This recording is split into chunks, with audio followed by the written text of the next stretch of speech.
Assalamualaikum warahmatullahi wabarakatuh.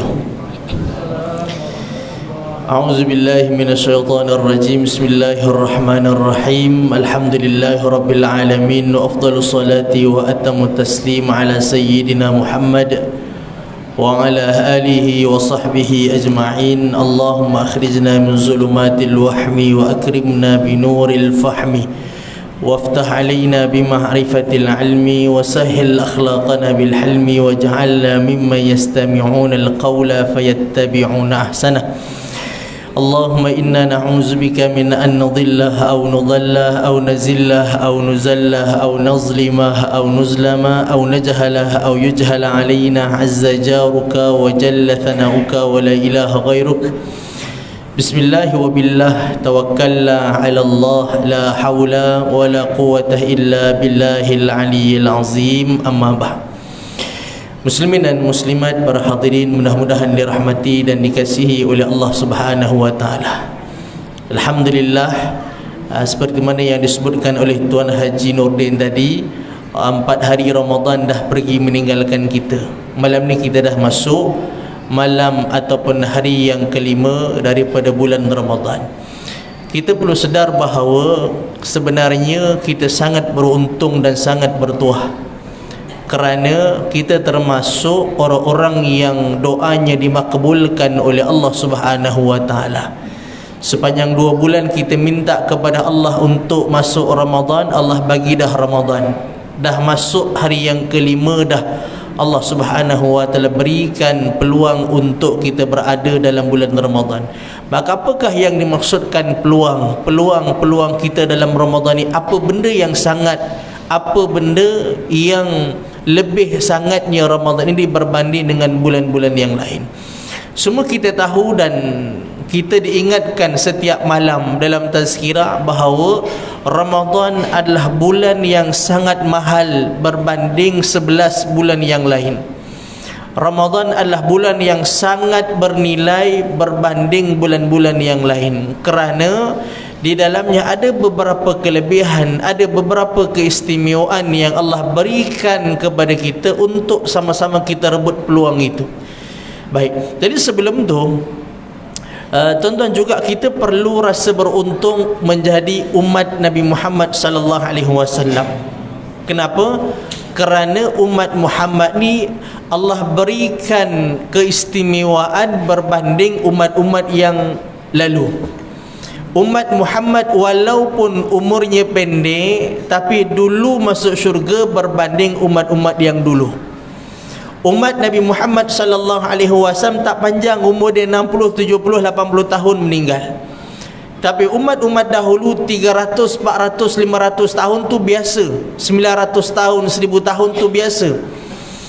Tetapi umat yang umur pendek inilah yang Allah Subhanahu wa taala berikan kelebihan, dia masuk syurga dulu berbanding umat-umat yang dulu.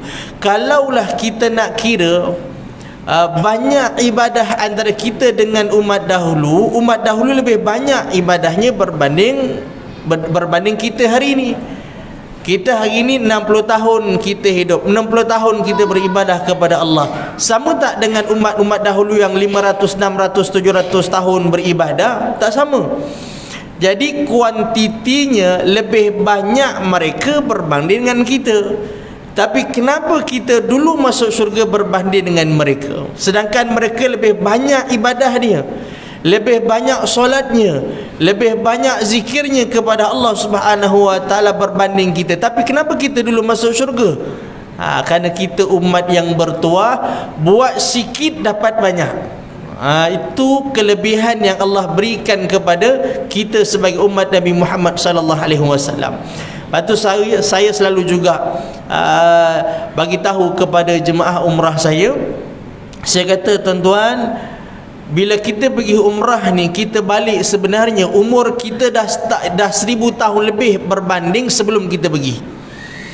Kita balik, katalah kita pergi umur kita 60, balik sebenarnya umur kita dah 1060 tahun dah sebenarnya, bahkan lebih daripada itu. Sebab apa?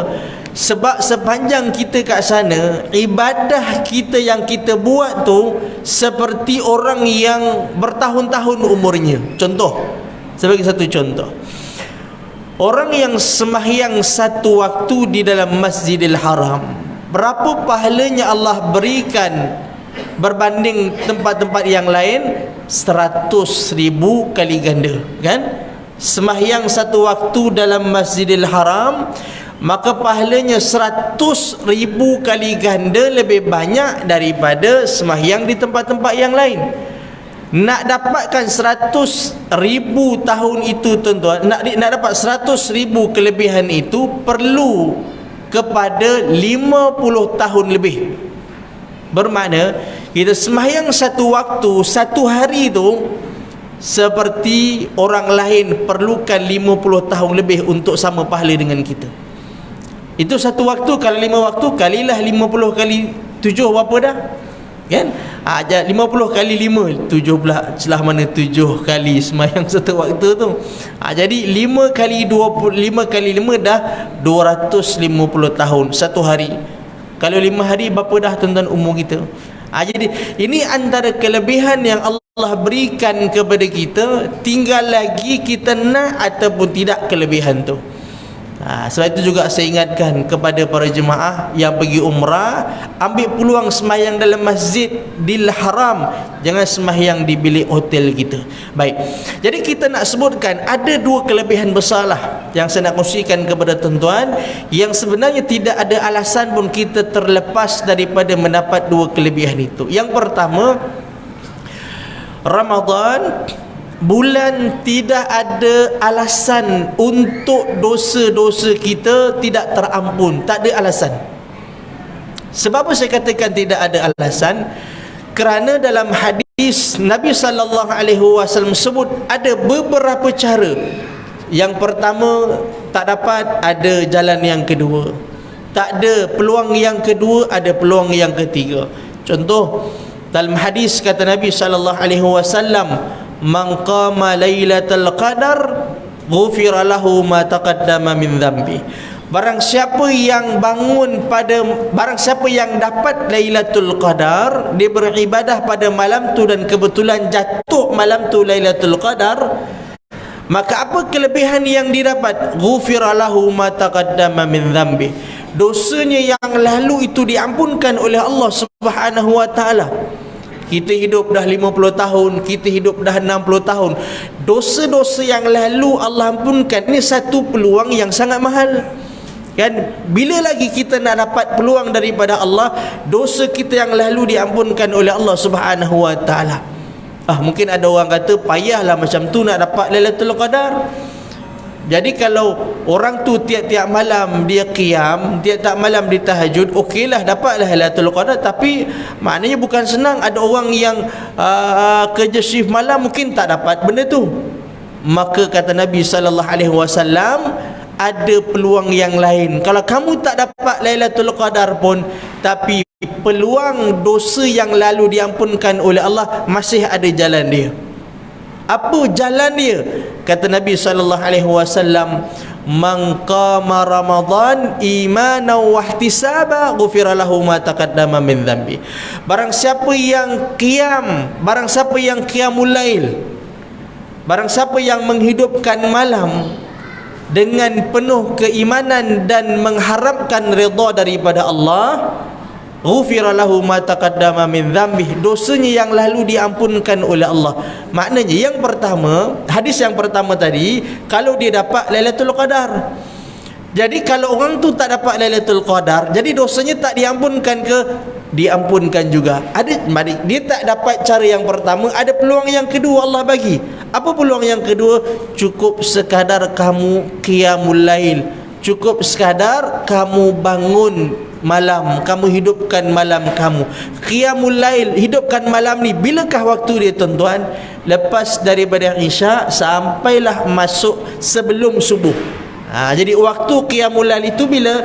Selepas daripada Isya sampai sebelum subuh. Jadi orang yang qiyam pada waktu itu, kata Rasulullah, ghufira lahu ma taqaddama min dhanbi, dengan penuh keimanan dan mengharapkan redha daripada Allah, maka Allah ampunkan dosa-dosa yang lalu. Mungkin ada orang tanya lagi, lah macam tu susahlah. Orang yang berpeluang datang masjid, orang yang berpeluang untuk hidupkan malam, okeylah, tapi ada orang yang tak berpeluang untuk itu. Kan? Ada orang yang mungkin dia mungkin ada urusan dia menyebabkan dia tak ada peluang untuk qiyamul lail. Maka kata Nabi SAW, ada cara yang lain, ada jalan yang lain supaya dosa-dosa yang lalu diampunkan oleh Allah. Dengan cara apa? Man shama ramadanan imanan wa ihtisaba ghufira lahu ma taqaddama min dhanbi. Barang siapa yang berpuasa di bulan Ramadan dengan keimanan dan mengharapkan redha Allah, Allah ampunkan dosa-dosa yang lalu. Tuan-tuan perasan tak? Hadis yang hujungnya sama tapi awalnya je lain. Kan? Yang pertama kata Rasulullah, man qama lailatul qadar imanan wa ihtisaba ghufira lahu ma taqaddama min zambi. Yang kedua, man qama ramadan imanan wa ihtisaba ghufira lahu ma taqaddama min zambi. Yang ketiganya kata Rasulullah, man shama ramadan imanan wa ihtisaba ghufira lahu ma taqaddama min zambi. Hujungnya sama, awalnya lain. Awalnya, barang siapa yang dapat Lailatul Qadar, dosanya diampunkan. Yang kedua, barang siapa yang qiyam pada waktu malam di bulan Ramadan, maka dia dapat peluang dosanya diampunkan oleh Allah. Yang ketiganya kata Rasulullah, barang siapa yang berpuasa di bulan Ramadan dengan iman dan juga mengharapkan redha Allah, dosanya yang lalu diampunkan oleh Allah Subhanahu wa taala. Nabi nak bagi tahu bahawa peluang kita dalam bulan Ramadan untuk dosa-dosa yang lalu diampunkan oleh Allah itu sangat-sangat cerah. Peluang untuk dosa kita diampunkan oleh Allah, yakni dosa-dosa yang lalu diampunkan oleh Allah, itu peluangnya sangat cerah. Maka sebab itu kata malaikat, hinalah hidup seseorang yang masuk Ramadan kemudian keluar daripada Ramadan, dosanya tak diampunkan oleh Allah. Orang yang macam ni hina hidup dia. Maka kata Nabi SAW, amin. Nabi mengaminkan doa malaikat. Sebab apa? Sebab peluang Allah bagi dah. Kalau kau tak dapat dengan Lailatul Qadar, ada cara yang kedua. Tak ada peluang yang kedua, ada peluang yang ketiga. Hanya sekadar puasa pun Allah Subhanahu wa taala boleh mengampunkan dosa-dosa kita yang lalu. Jadi tuan-tuan muslimin dan muslimat yang dirahmati Allah sekalian, ini peluang yang saya katakan tadi. Tak ada alasan untuk kita keluar daripada Ramadan dalam keadaan dosa kita tidak diampunkan oleh Allah, kerana peluang untuk mendapat pengampunan daripada Allah itu sangat mudah dan cerah untuk kita. Itu yang pertama. Kemudian, dan itu kelebihan besar yang pertama yang ada dalam bulan Ramadan, yang menyebabkan nilainya jadi mahal, harganya jadi tinggi. Dan yang kedua, kenapa Ramadan itu kita nak sangat masuk dalam bulan Ramadan? Walhal dalam bulan Ramadan tak ada beza pun dengan bulan yang lain. Bahkan kita tengok kadang-kadang dalam bulan Ramadan dengan bulan yang lain, dia berbeza. Bahkan bulan yang lain ada sebahagian tempat lebih daripada Ramadan. Contoh. Semalam baru saya sempat masuk bazar Ramadan. Beli makanan lah, beli makan. Kita belilah kuih gula Melaka. Gula Melaka kan, yang hijau yang ada kelapa kat luar tu kan. Kita pun beli. Kita makan. Rupanya gulanya tak ada, tinggal Melakanya je. Gulanya tak ada, tinggal Melaka dia saja. Jadi maknanya bulan Ramadan orang tahu peluang buat duit tu cerah, maka sebab itu dibuat alai-alai pun tak kisah, orang tetap akan beli. Kan? Jadi bukan hanya gula Melaka yang tak ada gula tinggal Melaka sahaja, bahkan kuih-kuih yang lain. Dalam masa sama saya beli juga lepat ubi, kan? Jadi lepat ubi di bulan lain lebih sedap daripada bulan Ramadan. Sebab lepat ubi di bulan Ramadan tu sangat-sangat lembik. Buka je dah cair. Jadi saya nak bagi tahu bahawa kenapa kita nak masuk Ramadan kalau bab kuih lebih sedap bulan yang lain daripada Ramadan, kan? Jadi sebab dalam bulan Ramadan itu ada kelebihan yang lain. Kan Ramadan ni barang mahal, makan mahal, samping kita beli di bulan Ramadan dengan bulan yang lain sama tak harga? Tak sama. Ramadan tuan-tuan beli samping harganya lebih mahal daripada bulan yang, betul ataupun tidak? Baju Melayu tuan-tuan beli, tak kisahlah baju Melayu apa jenis apa nama brand pun, di bulan Ramadan lebih mahal daripada bulan yang lain, betul kan? Tuan-tuan cuba beli baju Melayu 1 Syawal, jauh tak beza harga dengan bulan Ramadan kita beli? Beza kan? Sekarang kita beli harga 210, 250 kita beli. 1 Syawal kita dapat harga RM50, RM70, RM80. Tuan-tuan tengok bersepah dekat Masjid India, ya kan? Jadi kenapa kita nak masuk Ramadan? Walhal Ramadan ni benda semua mahal, semua susah jalan, jadi jam, kita lagi penat. Jadi kenapa kita nak sangat dalam bulan Ramadan? Kerana kita nampak bukan kelebihan pada benda yang kita sebutkan tadi, bukan sebab kita nak makan kuih tu, bukan sebab kita nak beli pakaian tu, tapi sebab dalam bulan Ramadan kita punya amalan sikit tapi pahalanya banyak. Contoh, dalam satu hadis kata Rasulullah sallallahu alaihi wasallam, sesungguhnya kata Rasulullah, bila mana datang bulan Ramadan, fa'tamiri, hendaklah kamu melaksanakan umrah. Kerana orang yang melaksanakan umrah dalam bulan Ramadan pahalanya seperti orang yang melaksanakan ibadah haji. Dalam riwayat yang lain kata Rasulullah, seperti orang yang melaksanakan haji bersama dengan aku. Jadi maknanya pahala orang melaksanakan umrah dalam bulan Ramadan tak sama dengan umrah di bulan-bulan yang lain. Tapi Ramadan tak ramai orang yang pergi umrah. Semalam saya uruskan jemaah kami, jemaah saya 35 orang daripada Malaysia, 90 orang daripada Indonesia. Jemaah saya ada 90 daripada Indonesia yang datang daripada Indonesia, 35 orang saja daripada Malaysia. Jadi maknanya bahawa sambutan umrah di bulan Ramadan dia tak kuat berbanding pada bulan-bulan yang lain. Walhal Nabi SAW sebut kelebihannya sangat besar. Baik, itu satu. Kemudian yang keduanya, contoh buat sikit dapat pahala banyak. Kata Nabi SAW, innahu man qama amal imam hatta yansarif kutiba lahu qiyamul lailah. Kata Rasulullah SAW, barang siapa yang bangun bersama dengan imam sampai habis, maka apakah pahala yang dia dapat? Kutibalahu qiyamul lailah, maka akan dituliskan baginya seperti dia menghidupkan sepanjang malam. Semayang tarawih kita tadi start pukul apa, habis pukul apa, kita katalah sejam paling panjang, kan? Kita start tadi pukul 8.45, habis 9.45, contoh 1 jam, kan? 1 jam kita solat bersama dengan imam, pahala dia kata Rasulullah sallallahu alaihi wasallam seperti dituliskan baginya seperti orang yang sembahyang sepanjang malam. Sepanjang malam ni daripada pukul berapa sampai pukul berapa? Daripada 8.30, yakni daripada Isyak sampai masuk subuh. Berapa jam? 9 jam. Kita katalah pukul 9, 10, 11, 12, 1, 2, 3, 4, 5, 6. Jadi malam itu ada 9 jam. Kita beribadah hanya 1 jam, tapi Allah berikan pahala seperti ibadah kita 9 jam. Tapi ada tak syarat dia? Ada. Apa syarat dia? Hatta yansarif, sampailah imam itu selesai. Maksudnya orang yang diberikan pahala seperti menghidupkan sepanjang malam itu ialah orang yang bersama dengan imam sampai selesai. Selesai itu sampai bila tuan-tuan dan puan sekalian? Sampai bila? Sampai witir. Tapi kenapa kita lepas tarawih keluar? Tapi di tempat kita alhamdulillah, saya tengok tadi 2-3 orang je yang keluar alhamdulillah, kan? Sebab apa? Sebab mungkin moreh tak ada kot, kan? Di tempat yang lain ni bekerja dah dapat kamar dia, pasal kalau aku witir dengan imam ni confirm moreh aku tak dapat, kan?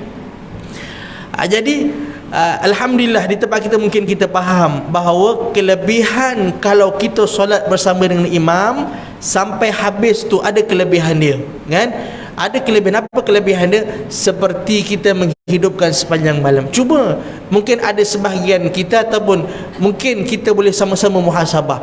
Jadi orang yang keluar sebelum imam selesai menghabiskan witirnya, jadi apa sebenarnya yang dia buat? Kenapa dia keluar? Kan? Kita boleh sembahyang dengan imam 8 rakaat. Kemudian lagi 3 rakaat kita tak bersama dengan imam. Kan? 8 rakaat kita dengan imam, kemudian habis kita 8 rakaat kita pun keluar witir, kita buat di tempat yang lain. Jadi persoalan dia, kenapa kita keluar? Kan? Kalaulah kita keluar itu ada sebab. Apa sebab dia? Mungkin kita faham lepas kita buat witir nanti, maka tak bolehlah kita nak sembahyang tahajud, tak bolehlah kita nak sembahyang pada waktu malam. Kalau macam tu yang kita faham, bermakna pahaman kita perlu kita perbetulkan. Kerana itu pahaman yang kurang tepat. Hatta Nabi SAW pun sembahyangnya pernah sembahyang sunat selepas daripada sembahyang witir. Jadi tuan-tuan, lepas sembahyang tarawih kita sembahyang witir dengan imam 3 rakaat ke 5 rakaat ke berapa rakaat pun, habis witir kang nanti habis sembahyang witir, kita lepas kuliah kita makan moreh, lepas moreh kita balik kita tidur. Nanti kang pukul 4 pagi 5 pagi kita bangun nak sembahyang sunat, terserah nak berapa banyak sembahyang sunat, boleh kita buat berapa banyak pun. Jadi pahaman orang yang faham bahawa lepas witir tak boleh sembahyang sunat, itu satu pahaman yang kurang tepat. Kita kena betulkan. Jadi kalaulah tuan-tuan keluar tak bersama dengan mana keluar sebelum selesai bersama dengan imam, kita dah terlepas satu peluang. Yang kata Rasulullah, orang yang bersama dengan imam sampai habis, maka akan dituliskan baginya seperti sembahyang ataupun qiyamnya sepanjang malam. Kan? Mungkin ada orang yang kata, dalam hadis kata Nabi SAW, jadikan witir itu sembahyang yang terakhir. Apa maksud dia? Nabi nak bagi tahu bahawa sembahyang witir itu adalah sebaik-baiknya di ujung malam, di 1/3 malam yang terakhir. Nabi tak kata mesti sembahyang witir yang terakhir, lepas tu tak boleh sembahyang sunat. Nabi tak kata macam tu. Nabi nak bagi tahu sembahyang witir itu eloknya di penghujung malam. Tetapi itu kita boleh buat di bulan yang lain, sebab di bulan Ramadan ada peluang yang lain. Apa peluang dia tadi yang kita sebutkan tadi? Kalau seandainya kita bersama dengan imam tarawih 8 rakaat, kemudian kita witir 3 rakaat, maka dicatat kepada kita untuk kita pahala seperti menghidupkan sepanjang malam. Jadi tuan-tuan jangan khawatir, walaupun kita dah sembahyang witir dengan imam, balik kang kita nak sembahyang sunat berapa banyak pun kita boleh buat. Kan? Nanti kang kita balik tidur pukul 4, pukul 5 pagi kita bangun nak sembahyang tahajud, nak sembahyang sunat tasbih, kita nak sembahyang sunat taubat, apa-apa sembahyang yang kita nak buat kita boleh buat. Tapi lepas habis jangan sembahyang witir lagi. Dah witir dah buat dah tadi kan, dah buat dah dengan imam lepas sembahyang tarawih dan tadi, maka jangan diulang witir yang kedua. Kerana kata Rasulullah, tidak ada 2 witir dalam satu malam. Dah buat awal, nanti kan malam, tengah-tengah malam nanti tak perlu buat dah.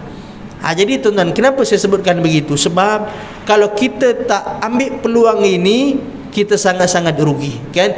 1 jam kita beribadah, tapi Allah catatkan kepada kita untuk kita pahala seperti kita menghidupkan sepanjang malam. Jadi tuan-tuan, kalau boleh di mana pun kita sembahyang, kita hendaklah bersama-sama dengan imam sampailah selesai, yakni sampailah witir kita berapa rakaat yang kita buat. Jadi tuan-tuan muslimin dan muslimat yang dirahmati Allah sekalian, maka itulah 2 kelebihan yang perlu sama-sama kita rebut.